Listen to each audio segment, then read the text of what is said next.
Justement cette ouverture en fait sur l'extérieur et aussi garantir en fait le droit d'accès à la culture pour ces personnes qu'on accompagne. C'est une ouverture et en même temps ça aide aussi dans leur projet de vie, c'est-à-dire que ça peut avoir un impact sur leur évolution, sur leur pathologie, et les aider aussi à s'ouvrir, à avoir d'autres capacités qu'ils ne pensaient pas, qu'ils exploitent et qu'ils élargissent, qu'ils approfondissent, donc c'est ouvrir sur d'autres possibilités. Et ça amène tellement plein de choses.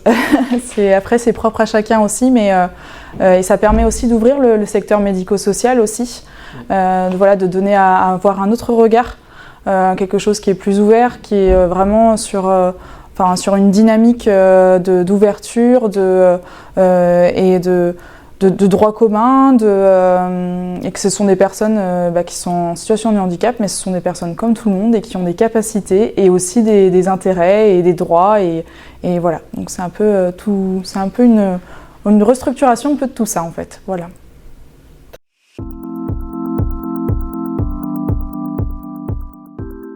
Et donc du coup, on a cette perspective en fait qui un petit peu permet d'asseoir tout ce travail qu'on exploite qu'on développe depuis pas mal d'années.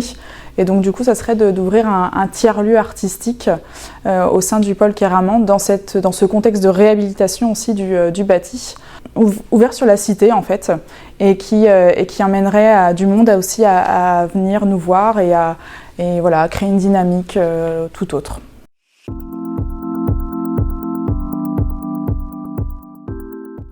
Parce que déjà à la base en fait, quand je suis arrivée ici, je voulais déjà me renseigner un peu sur toutes les actions qui sont menées pour pouvoir justement développer ici après des projets auprès des personnes concernées. Aussi parce qu'en fait il y avait déjà auparavant un projet qui avait été développé qui s'appelait Corps et moi autour de la danse, et donc du coup il y avait une demande des résidents, des personnes concernées de réitérer en fait un projet autour de la danse.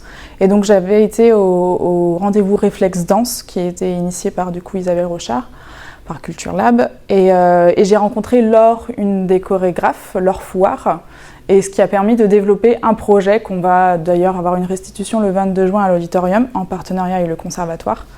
Donc pourquoi c'est intéressant de travailler avec Culture Lab 29 ? Parce que c'est justement, ça permet de faire l'interconnaissance et de pouvoir développer des projets, parce que c'est vrai que chacun a un peu des initiatives ou des petites idées, et en même temps du coup on a peut-être du mal à se rencontrer, et donc du coup par Culture Lab 29, par en tout cas les ateliers comme Réflexe Danse, ça permet de faire de l'interconnaissance, et donc du coup ces petites initiatives qui sont dispatchées permettent de se rencontrer et donc de construire de plus grandes choses ensemble. Donc c'est pour ça que c'est intéressant.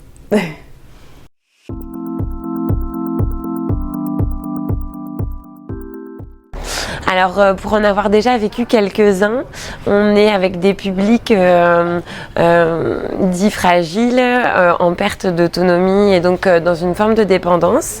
Et c'est vrai que via ces espaces culturels, cette ouverture culturelle, on permet aux résidents donc de se percevoir les choses dont ils sont encore en capacité de faire, plutôt que de faire des bilans sur leur incapacité ou leur dépendance du coup à l'autre et à l'accompagnement. On est vraiment sur des regards croisés dans d'autres optiques d'interaction sociale.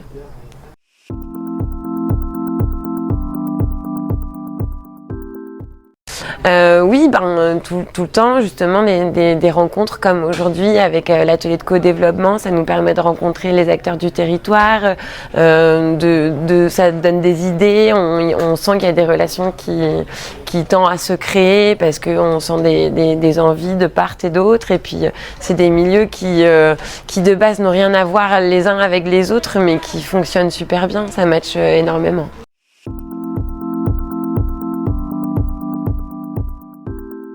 Alors les regards croisés déjà, en fait, c'est vrai que quand on est c'est un retour sur notre pratique professionnelle finalement.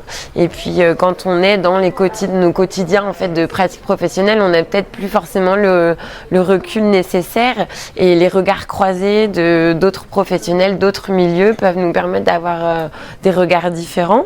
Et puis le côté démarche participative aussi, la dynamique participative des ateliers de co-développement est super intéressante. Parce que c'est tous ensemble qu'on réfléchit à des réflexions communes.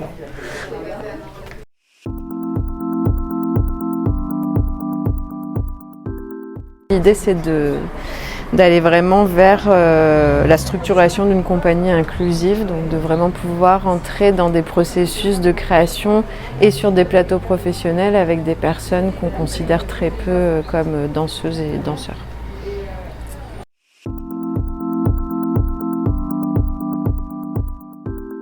On a développé une esthétique propre à cette démarche-là. Nous, ce qu'on dit dans la compagnie, c'est que c'est une esthétique qui est issue d'une éthique relationnelle. C'est comment on construit le processus de création dans ce que ça a de plus pragmatique, de manière à ce que tout le monde arrive à suivre et qu'on puisse se nourrir des singularités de chaque personne dans le mouvement, dans l'esthétique et dans ce que ça amène de beau, simplement le fait que plusieurs des corps singuliers soient en interaction esthétisés sur une scène. Voilà.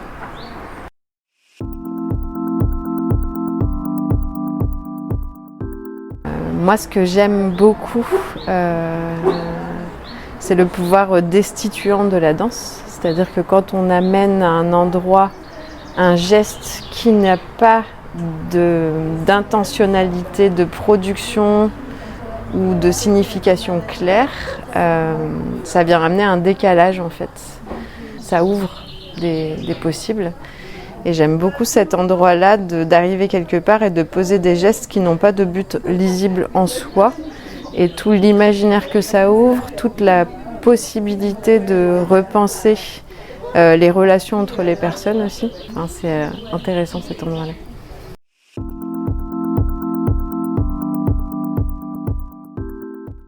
Je dis pas que c'est facile de proposer des projets dans des endroits comme ça, simplement parce que ce sont des institutions qui sont dans des difficultés actuelles d'organisation, financière, de reconnaissance, de plein de choses, et que du coup on se trouve mêlé à ce questionnement-là, mais je trouve aussi que c'est beau d'être à cet endroit-là et de pouvoir y amener cet endroit de décalage et de respiration.